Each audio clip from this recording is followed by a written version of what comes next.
আসসালামু আলাইকুম বন্ধুরা, আমি টেকনিশিয়ান আলামিন। আপনারা দেখছেন আমার ইউটিউব চ্যানেল ইলেকট্রোডিয়া। এই পর্যন্ত আমাকে ভালোবেসে যারা আমার চ্যানেলটিকে সাবস্ক্রাইব করে আমার সঙ্গে রয়েছেন, তাদের সবাইকে অসংখ্য ধন্যবাদ। যারা এখন পর্যন্ত আমার চ্যানেলটিকে সাবস্ক্রাইব করেননি, তাদেরকে বলবো এলসিডি এলইডি টিভির বিভিন্ন কাজের সমস্যার সমাধানের ভিডিও পেতে, প্লাস ইলেকট্রনিক্স বিভিন্ন টিউটোরিয়াল পেতে আমার চ্যানেলটিকে সাবস্ক্রাইব করে অবশ্যই আমার সঙ্গে থাকবেন। বন্ধুরা, আজকে আপনাদেরকে দেখাবো যে নতুন প্যানেলে আপনার নতুন মাদারবোর্ড সেট করার সময় যে ধরনের প্রবলেমগুলো হয়, তারই মধ্যে একটা প্রবলেম। সেই প্রবলেমগুলো আমরা সাধারণত ফেস করি, সেই প্রবলেম সম্বন্ধে বিস্তারিত আলোচনা করবো এবং আপনাদেরকে একটা মনিটরের প্যানেলে একটা নতুন মাদারবোর্ড লাগিয়ে আপনাদেরকে দেখানোর চেষ্টা করবো। সো বন্ধুরা, ভিডিওটি স্কিপ না করে প্রথম থেকে শেষ পর্যন্ত দেখুন। আশা করি যে ভিডিওতে অনেক ইনফরমেশন আপনারা পাবেন। ভালো লেগে থাকে অবশ্যই ভিডিওতে লাইক দিবেন, লাইক দিয়ে সেই সাথে আপনাদের বন্ধুদের সঙ্গে শেয়ার করতে ভুলবেন না এবং ভিডিও সম্পর্কিত কোনো তথ্য বা মন্তব্য থাকলে কমেন্ট বক্সে লিখে জানাতে পারেন। সো বন্ধুরা, চলুন আর কথা নেই, আপনাদেরকে সরাসরি কাজে দেখাই। বন্ধুরা, দেখতে পাচ্ছেন কি এটা হচ্ছে আমাদের একটা 19 ইঞ্চি মনিটরের ডিসপ্লে। এটা হচ্ছে 19 ইঞ্চি একটা মনিটরের ডিসপ্লে। তো এই ডিসপ্লেতে এইটা ছিল মূলত আমাদের মনিটরের মাদারবোর্ড এবং এটা পাওয়ার সাপ্লাই। তো যে কাস্টমার ভাই আমাকে দিয়েছে, এটা মূলত তিনি টিভিতে কনভার্ট করতে চাচ্ছেন এই মনিটরটা। এই মাদারবোর্ডটা ডেড হয়ে গেছে এবং মাদারবোর্ড প্লাস পাওয়ার সাপ্লাই সহ এটা টোটালি ডেড হয়ে গেছে, যার জন্য কাস্টমার আমার কাছে দিয়েছেন এটা টিভিতে কনভার্ট করবেন। তো এই ধরনের কাজ করতে গেলে আমাদের টেকনিশিয়ান ভাইরা যে ধরনের প্রবলেম ফেস করেন, তারই সরাসরি একটা লাইভ ভিডিও এটা। সো বন্ধুরা, এটা দেখেন, এটা ফার্স্ট যেটা করতে হয় আমাদেরকে প্যানেল রিপেয়ারিংয়ের ক্ষেত্রে, আমি ব্যাকলাইটটা এখানে অ্যাড করি নাই, ব্যাকলাইট অ্যাড ছাড়াই আমি জাস্ট ফার্স্ট টাইম দেখবো সেট করার সময় যে আমাদের প্যানেলটা ওকে রয়েছে কিনা। কারণ প্যানেলটা ওকে কিনা সেটা ভেরিফাই করা আমাদের আত্মবশ্যকীয় কাজ। তো বন্ধুরা, এই প্যানেলটা ওকে রয়েছে কিনা, তো এটা আমি এখন আমাদের এই মাদারবোর্ড লাগানোর পরে এটার প্রবলেমটা কি আসে এবং এটার সমাধানটা কিভাবে করা যায় সে বিষয়ে দেখাবো। বন্ধুরা দেখেন, এটা হচ্ছে আমাদের মূলত প্যানেল। তো প্যানেল একটা যে কোনো মাদারবোর্ড, আপনারা এক্সেল মাদারবোর্ড লাগান বা আমি কম্বো মাদারবোর্ডের মাধ্যমে ফার্স্ট টাইম এই প্যানেলটাকে চেক করব, অ্যান্ড দেন সেটা কিভাবে কোন মাদারবোর্ড লাগিয়ে টিভিতে রূপান্তর করা যায়, এটা পরবর্তী স্টেপে আমরা কাজটা করব। মূলত যেটা করব এখন, এই মাদারবোর্ড দিয়েই, এই কম্বো মাদারবোর্ড দিয়েই আমরা এটাকে চেক করব যে আমাদের প্যানেলটা ওকে রয়েছে কিনা। তো আমি আসলে কথা দীর্ঘায়িত করতে চাচ্ছি না, কিন্তু বেসিক্যালি যারা নতুন তাদের জন্য অনেক বিষয়ে একটু দীর্ঘায়িত কথা বলতে হয়, তা না হইলে নতুন যারা রয়েছে তারা অনেকটা বুঝতে পারে না। তো তার জন্য কথা একটু বলা। তো কথার ফাঁকে ফাঁকে অনেক ইনফরমেশন দিয়ে থাকি, তাই বলবো যে ভিডিও স্কিপ না করে প্রথম থেকে শেষ পর্যন্ত দেখবেন। তো বন্ধুরা, আসল কথায় চলে আসি। এটা হচ্ছে আমাদের দেখেন প্যানেলটা যে রয়েছে, এই প্যানেলটা ফার্স্ট যখন আমি একটা মাদারবোর্ড কানেক্ট করব, তখন আমাদেরকে ফার্স্ট দেখতে হবে যে প্যানেলের ভোল্টেজটা কত। তো এই প্যানেলের ভোল্টেজটা জানার কিছু টেকনিক রয়েছে। তো টেকনিক জানার পরে এখানে দেখেন আমি বিস্তারিত আমার এই ধরনের ভিডিও আরও দেওয়া রয়েছে। সেই ভিডিওগুলো দেখলে আপনারা সাধারণত বুঝতে পারবেন যে কোন প্যানেলে কত ভোল্টেজ থাকে বা কোন প্যানেলের যে সফটওয়্যার রেজুলেশন কত, এইগুলো জানতে পারবেন। বা এই প্যানেলের যে নাম্বারটা রয়েছে, এখানে নাম্বার দেওয়া রয়েছে HM185WX1400, এটা হচ্ছে মূলত প্যানেল নাম্বার। এই প্যানেলের নাম্বারটা গুগলে সার্চ করে আপনারা এই প্যানেল ডাটা শিট বের করে সেখান থেকেও কিন্তু আপনারা জানতে পারবেন যে এই প্যানেলের সফটওয়্যারটা, মানে প্যানেলের রেজুলেশনটা কি এবং এই রেজুলেশন অনুযায়ী আমাদের মাদারবোর্ডে কি রেজুলেশনের সফটওয়্যারটা দেওয়া লাগবে, প্লাস এই প্যানেলের যে ভোল্টেজটা রয়েছে, এই প্যানেলের ভোল্টেজটা কত সেটা আপনারা গুগলে সার্চ করলেও জানতে পারবেন। সো এটার সাধারণ একটা টেকনিক আমি আপনাদেরকে বলি। এটা হচ্ছে দেখেন, এটা যেহেতু 19 ইঞ্চি একটা প্যানেল, ছোটো প্যানেলগুলোর ক্ষেত্রে সাধারণত 5 ভোল্ট প্যানেল হয়ে থাকে। তো এই 5 ভোল্ট প্যানেলের আরেকটা সূত্র রয়েছে, ডিসিআইসি সংলগ্ন একটা কয়েল থাকার কারণে এটা হচ্ছে আমাদের 5 ভোল্টের প্যানেল এবং এটা হচ্ছে আমাদের টিকন প্রসেসর, এটা হচ্ছে আমাদের ইপ্রম। সো বন্ধুরা, এটা হলো 5 ভোল্ট প্যানেল। আমি অলরেডি আমাদের যে মাদারবোর্ডটি রয়েছে, এই মাদারবোর্ডে আমাদের এসি ইনপুট করেছি। এসি ইনপুট করার পরে এটাকে এখন স্ট্যান্ড বাই রিলিজ করব। স্ট্যান্ড বাই রিলিজ করার পরে আমাদের যে ব্যাকলাইট রয়েছে, সেই ব্যাকলাইটটাকে আমি অন করব। অন করার পরে আমরা দেখবো যে প্যানেলের সিনটমটা কি, আমাদের টোটালি গ্রাফিক্সটা আসছে কিনা। সো বন্ধুরা, আমি Lvds কেবলটাকে এখানে ম্যাচিং করতে হবে। এটা যেহেতু ম্যাচিং করা নাই, অন্য একটা প্যানেল থেকে আমি নিয়েছি, তো এটা নিলাম এবং এটাকে আমি 5 ভোল্টে জাম্পার করেছি। অবশ্যই 5 ভোল্টটা এখানে দিতে হবে এবং সফটওয়্যারটাকে অবশ্যই আপনার ম্যাচিং করতে হবে, তাহলে কিন্তু আমাদের প্যানেলটা ওকে হবে। সো এক্ষেত্রে আমরা ফার্স্ট আমাদের যে মাদারবোর্ডটি রয়েছে, মাদারবোর্ডটাকে স্ট্যান্ড বাই রিলিজ করবো। স্ট্যান্ড বাই রিলিজ করার পরে আমরা দেখবো যে এইটার সিমটমটা কি আসে। সো বন্ধুরা দেখেন আমাদের যে এইখানে ভোল্টেজটা, আমি যে মাদারবোর্ডের মেন ভিসিসি সাপ্লাই দেখেন 12 ভোল্ট কিন্তু আমাদের মেন ভিসিসি সাপ্লাইটা চলে আসছে। তো আমি যদি স্ট্যান্ড বাই রিলিজ করি, দেখেন এটাকে স্ট্যান্ড বাই রিলিজ করছি। স্ট্যান্ড বাই রিলিজ করার পরে আমাদের যে এইখানে সাপ্লাইটা এলভিডিএস কেবলে দেখেন 5 ভোল্ট কিন্তু চলে আসছে। এটা এলভিডিএস কেবলে, এখানে দেখেন এলভিডিএস কেবলটা দেখেন, এই দেখেন আমাদের এলভিডিএস কেবলে এই যে প্যানেলের যে ভোল্টেজটা এটা কিন্তু চলে আসছে। এটা কিন্তু 5 ভোল্ট, মিটারে আবার একটু দেখান, হ্যাঁ এটা কিন্তু 5 ভোল্ট। তো এটা ব্যাকলাইট যেহেতু দেওয়া নাই আর ব্যাকলাইট এখানে সেটিং করা নাই, আমি আমাদের ব্যাকলাইট টেস্টারের মাধ্যমে এটাকে আমি গ্লো করব। গ্লো করার পরে দেখবো যে আমাদের প্যানেলের সিমটমটা কি। বন্ধুরা দেখেন আমি আমাদের ব্যাকলাইটটাকে এখানে গ্লো করছি। গ্লো করার পরে আমাদের প্যানেলটা সিমটমটা দেখতে পাচ্ছেন, এটার যে কালারটা কিন্তু চেঞ্জ হচ্ছে। একবার আপনার রেড হচ্ছে, আরেকবার গ্রিন হচ্ছে, আরেকবার ব্লু হচ্ছে, আরেকবার হোয়াইট হচ্ছে, আরেকবার ব্ল্যাক হচ্ছে। এই যে প্রবলেমটা, এই প্রবলেমটা মূলত বার্নিং প্রবলেম আমরা বলে থাকি। তো আমাদের বিভিন্ন প্যানেলের ক্ষেত্রে আমাদের যে ফ্যাক্টরি সেটিং রয়েছে বা ফ্যাক্টরি মোড যে রয়েছে সেটার মধ্যে বার্নিং যে সিস্টেমটা রয়েছে সেটা অন হয়ে গেলে এই ধরনের সিমটমটা আমরা দেখতে পাই। কিন্তু এটা হচ্ছে মাদারবোর্ডটা আমাদের অন্য একটা এলইডি থেকে আমরা ওপেন করে দিয়েছি। তো এই ক্ষেত্রে এই যে প্রবলেমটা, এই প্রবলেমটা কয়েকটা জায়গা থেকে আসে। এর মধ্যে এক নাম্বার হচ্ছে যে আমাদের মাদারবোর্ডের সফটওয়্যার যদি প্যানেলের যে রেজুলেশন রয়েছে সেটার সঙ্গে যদি ম্যাচিং না হয় সেক্ষেত্রে কিন্তু এই বার্নিং প্রবলেমটা আমরা দেখতে পাবো, অথবা ফ্যাক্টরি মোড থেকে আমাদের বার্নিং অপশনটা অন হয়ে গেলে আমাদের এই ধরনের প্রবলেমটা হয়। এছাড়া 3 নম্বর যে প্রবলেমটা হয় সেটা হচ্ছে আমাদের যে এলভিডিএস কেবলটা রয়েছে এটা যদি ম্যাচিং না হয় সেক্ষেত্রেও কিন্তু আমাদের এই বার্নিং প্রবলেমটা হয়। অথবা আমাদের যে প্যানেল রয়েছে প্যানেলের টিকন যে প্রসেসর রয়েছে ইপ্রম, সেই প্রসেসরে কোনো ধরনের প্রবলেম হলেও কিন্তু আমাদের প্যানেলে এই ধরনের বার্নিং প্রবলেমটা হয়। তো এই যে এই মাদারবোর্ডের মধ্যে এটা যেহেতু আপনার ফ্যাক্টরি মোড থেকে আমাদের বার্নিং মোডটা অন হয় নাই, 1 নম্বর পয়েন্ট আউট। তো 2 নম্বর স্টেপ হচ্ছে আমাদের মাদারবোর্ডের সফটওয়্যার।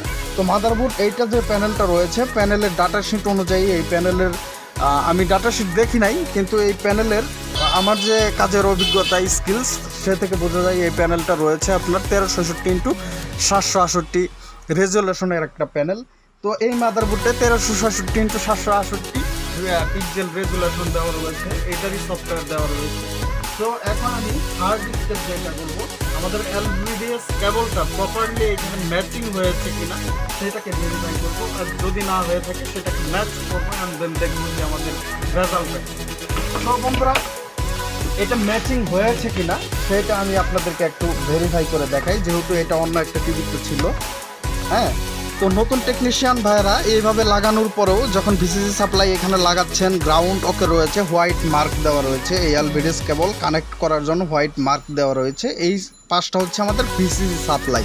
তাহলে এই ভিসিসি সাপ্লাই প্লাস আমাদের ফিউজ দেখেন এইখানে কিন্তু আমাদের পজিটিভ সাপ্লাইটা গেছে, মিটারে আমাদের কিন্তু বিপ সাউন্ড হচ্ছে, মিটারটা দেখেন, মিটারে কিন্তু আমাদের বিপ সাউন্ড হচ্ছে, আর মানে এটা কিন্তু শর্ট। এর মানে আমাদের এই পজিটিভ সাপ্লাইটা আমাদের ফিউজে কিন্তু ইনপুট হয়েছে, আমাদের পজিটিভ ঠিক রয়েছে। আমাদের মাদারবোর্ডের যে গ্রাউন্ড রয়েছে, মাদারবোর্ডের গ্রাউন্ড এবং আমাদের যে টিকন রয়েছে এই টিকনের যে গ্রাউন্ড, দুইটাকে আমি এক করি, দেখেন আমাদের মিটারে বিপ সাউন্ড হচ্ছে, আমাদের এটাও কিন্তু শর্ট হচ্ছে। এর মানে আমাদের পজিটিভ নেগেটিভ সাপ্লাইটা কিন্তু ওকে রয়েছে। এখন যে বিষয়টা হচ্ছে সেটা হচ্ছে আমাদের যে এলভিডিএস কেবলের যে আরএক্স ডিএক্স ডাটা সিগন্যালটা রয়েছে, এই ডাটা সিগন্যালটা এখানে ওকে রয়েছে কিনা সেটা আমরা দেখব। এইখানে দেখেন প্রত্যেকটা টেস্ট পয়েন্টের ক্ষেত্রে এইখানে আমাদের যে হোয়াইট ওয়্যারটা দেখেন, এই হোয়াইট ওয়্যারটা এই সিগন্যালটাকে আমি এইখানে দেখি, দেখেন এইখানে আমাদের বিপ সাউন্ড দিচ্ছে, এবং এই হোয়াইট ওয়্যারটা দেখেন এইখানে বিপ সাউন্ড দিচ্ছে, এই সেকেন্ডটাতে এইখানে বিপ সাউন্ড দিচ্ছে, এবং এই হোয়াইট ওয়্যারটা এই পাশে এই 3 নম্বর হোয়াইট ওয়্যারটা দেখেন এই পাশে এটার সঙ্গে বিপ সাউন্ড দিচ্ছে এটার সঙ্গে। সো এইখানে সবগুলা আরএক্স সিগন্যাল, আরএক্স ডিএক্স যে RGB সিগন্যালটা রয়েছে এইটার যে প্রত্যেক টেস্ট পয়েন্ট রয়েছে এই টেস্ট পয়েন্টের সঙ্গে আমাদের মাদারবোর্ডটা ম্যাচিং রয়েছে। তো এখানে যে প্রবলেমটা হয়েছে, প্রবলেমটা যেটা হয়েছে সেটা আমি আপনাদেরকে একটু ক্লিয়ার করে দেখাই। আপনারা এই যে এখানে টিকোনে দেখান, এই পাশে দেখেন এটা হচ্ছে ফিউজ, এটা হচ্ছে আমাদের ভিসিসি সাপ্লাই, এবং এই পাশে হচ্ছে আমাদের 3 plus 3 minus, clock plus clock minus, 2 plus 2 minus, 1 plus 1 minus, 0 plus 0 minus. তো ফিউজের সঙ্গে আমাদের ফার্স্ট যে এই ওয়েতে আমাদের প্রথম যে পেয়ারটা রয়েছে সেটা হচ্ছে 3 প্লাস 3 মাইনাস। কিন্তু আমাদের যে মাদারবোর্ড রয়েছে, মাদারবোর্ডের এটা হচ্ছে পজিটিভ সাপ্লাই, হ্যাঁ, এই পজিটিভ সাপ্লাই, এবং এইটা হচ্ছে আমাদের 0 মাইনাস 0 প্লাস। আমাদের ভিসিসি সাপ্লাইয়ের পরে যে পেয়ারটা সেটা হচ্ছে 0 মাইনাস 0 প্লাস, আর আমাদের প্যানেলের ক্ষেত্রে হচ্ছে কি ভিসিসি সাপ্লাইয়ের পরের যে পেয়ারটা সেটা হচ্ছে 3 মাইনাস 3 প্লাস। তাহলে এইটা আমাদের ম্যাচিং হয়নি। আমাদের সিরিয়ালটা হবে এইখান থেকে, এটা হচ্ছে 3 minus 3 plus, 2 minus 2 plus, clock minus clock plus, 2 minus 2 plus, 1 minus 1 plus, 0 minus 0 plus. এই যে পেয়ারটা, এই পেয়ারটা আমাদের পুরোটা উল্টে যাবে। তো এইখানে উল্টানোর ক্ষেত্রে আমি যে ম্যাচিংটা করব, দেখেন আমি এইখান থেকে এটাকে আমাদের ম্যাচিং করাইতে হবে।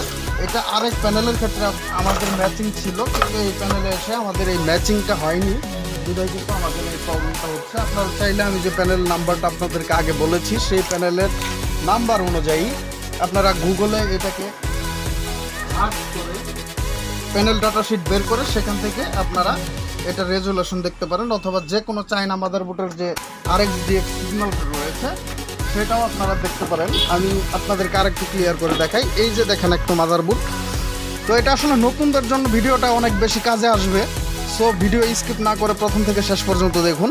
এইটা হচ্ছে আমাদের, দেখেন এটা হচ্ছে আমাদের ভিসিসি সাপ্লাই, এখানে মার্ক দেওয়া, এটা হচ্ছে আমাদের ভিসিসি সাপ্লাই। তো এইখানে দেখেন এই বক্সের মধ্যে এটার সিরিয়াল দেওয়া রয়েছে, এই ভিসিসি সাপ্লাই, এই দুটো হচ্ছে ভিসিসি সাপ্লাই, তারপরে হচ্ছে গ্রাউন্ড, এইটা হচ্ছে গ্রাউন্ড, তারপরে হচ্ছে আমাদের 0 মাইনাস 0 প্লাস। তাহলে আমাদের মাদারবোর্ডে ভিসিসি সাপ্লাইয়ের পরে ফার্স্ট যে আমাদের RGB সিগন্যালটা গেছে, তো এই RGB সিগন্যালের প্রথম পেয়ারটা হচ্ছে 0 প্লাস 0 মাইনাস। আর আমাদের প্যানেলে দেখেন যে ভিসিসি সাপ্লাইয়ের প্রথম যে পেয়ারটা আসছে, এরপরেই প্রথম পেয়ারটা হচ্ছে আমাদের 3 প্লাস 3 মাইনাস। তাহলে আমাদের প্রবলেমটা কী হয়েছে, যে 3 প্লাস 3 মাইনাসের জায়গায় আমাদের 0 প্লাস 0 মাইনাস চলে আসছে।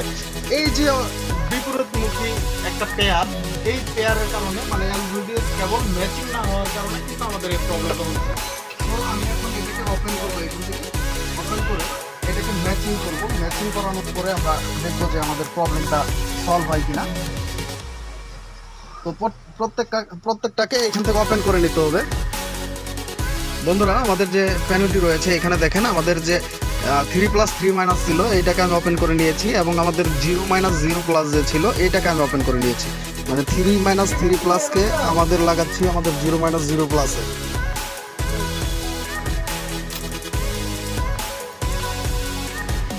আমি এটাতে এখানেই করলাম, এবং 0 মাইনাস 0 প্লাস যে রয়েছে এই 0 মাইনাস 0 প্লাসকে আমি এখন লাগাবো মূলত আমাদের 3 মাইনাস 3 প্লাস যে ছিল সেখানে লাগাবো। মানে মোট কথা হচ্ছে আমি এটাকে ম্যাচিং করে নিব।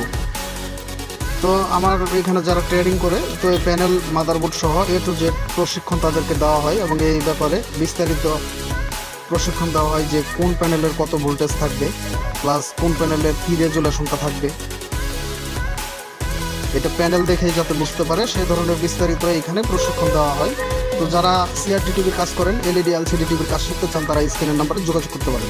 সো বন্ধুরা, এইটাকে আমি এখন এটা করে দিয়েছি। এখন যেটা করবো, এই ক্লক মাইনাস ক্লক প্লাস যে আছে এটাকে ওপেন করে আমরা এখানে 1 মাইনাস 1 প্লাসকে ইন করবো, এবং 1 মাইনাস 1 প্লাসের সঙ্গে আমরা clock plus plus clock minus এটাকে অল্টারনেট করবো। আমাদের যে প্যানেলটি রয়েছে এই প্যানেলটির যে Lvds কেবলটা এটাকে আমি ম্যাচিং করে নিয়েছি, এবং এখান থেকে কিছু নেগেটিভ ওয়্যারকে আমি এখান থেকে কাট করে দিয়েছি। দেওয়ার পরে এখন আমি যদি স্ট্যান্ডে রিলিজ করি, স্ট্যান্ডে রিলিজ করার পরে আমাদের যে প্যানেলের সিমটমটা, এখন আমি যদি স্ট্যান্ডে রিলিজ করছি, হ্যাঁ আমাদের প্যানেলটা স্ট্যান্ডে রিলিজ হয়ে গেছে। দেখেন আমাদের প্যানেল কিন্তু টোটাল গ্রাফিক্স চলে আসছে, এবং নো সিগন্যাল যে বারটা এটাও কিন্তু মুভিং করতেছে। সো বন্ধুরা, এই ছিল মোটামুটি ভিডিও যদি ভালো লেগে থাকে এবং ভিডিও থেকে কিছু ইনফরমেশন যদি পেয়ে থাকেন অবশ্যই ভিডিওতে লাইক দিবেন। সেই সাথে আপনাদের বন্ধুদের সঙ্গে শেয়ার করতে ভুলবেন না এবং ভিডিও সম্পর্কিত কোনো তথ্য বা মন্তব্য থাকলে কমেন্ট বক্সে লিখে জানাতে পারেন। বন্ধুরা ভালো থাকবেন, সুস্থ থাকবেন, দেখা হবে অন্য কোনো ভিডিওতে। এবং যারা এলসিডি এলইডির কাজ শিখতে চান তারা স্ক্রিন নম্বরে যোগাযোগ করতে পারেন। আল্লাহ হাফিজ।